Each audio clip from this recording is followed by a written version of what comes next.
सुजीत कुमार का सवाल हमें मिला है। आरवीएनएल के 350 शेयर बता रहे हैं और 307 रुपए पर इन्होंने एंट्री ली थी और इन लेवल्स पर जानना चाहते हैं कि क्या ये शॉर्ट करके निकल जाए या एवरेज करने की सलाह होगी। आज की जो क्लोजिंग है आरवीएनएल की 225 रुपए पर हुई है, करीब ½ % की गिरावट के साथ, और इन लेवल्स पर 28,000 से ज्यादा का नुकसान होता हुआ। गौरांग सर, रेलवे पैक से आरवीएनएल कैसे देख रहे हैं आगे की चाल को और क्या सलाह होगी इन्हें? तृप्ति जी, देखिए, पिछले 1 साल में रेलवे क्षेत्र से जुड़ी हुई कंपनियों ने कुछ बड़ा योगदान नहीं दिया।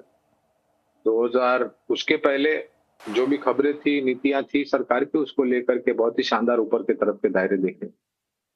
अब विशेष रूप में तो टिप्पणी नहीं कर पाऊंगा रेल विकास निगम लिमिटेड आरवीएनएल पर, क्योंकि कवरेज नहीं है। लेकिन जो भी कंपनियां भारतीय रेल से जुड़ी हुई है और जो भी नीतियां सरकार ने भारतीय रेल की छवि को परिवर्तन करने के लिए लागू की है, उसका फायदा भारतीय रेल से जुड़ी हुई कंपनी सरकारी को भी मिलेगा और निजी क्षेत्र को भी मिलेगा। लेकिन उसके लिए समय लगता है और छवि सुधारने के लिए बहुत लंबा समय लगेगा। और सबसे बड़ा प्रॉब्लम भारतीय रेल का लास्ट माइल कनेक्टिविटी, जिसका निवारण भी रेल मंत्रालय और रेल मंत्री ने और माननीय मंत्री के गुट ने प्रस्ताव दिया है।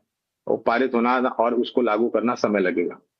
अब इनको अगर थोड़ा बहुत, पहले तो इनका निवेश 307 पे और मौजूदा स्तर 225 का, यानी कि इनकी पूंजी में ही बहुत बड़ा नुकसान हो रहा है।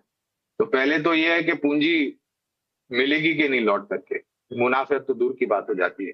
अगर परिवर्तन करना है यहाँ से, मुझे नहीं पता वो परिवर्तन के लिए तैयार है कि नहीं तैयार है, लेकिन अगर परिवर्तन करना चाहते हैं तो मेरे ख्याल से एनबीएफसी में एक कंपनी जिसका नतीजे पिछले हफ्ते आए थे, वो एल&टी फाइनेंस, ये चाहे तो यहाँ पर परिवर्तन कर सकते हैं लंबी अवधि के लिए। आरवीएनएल पर विशेष टिप्पणी नहीं कर पाऊंगा क्योंकि कवरेज नहीं है।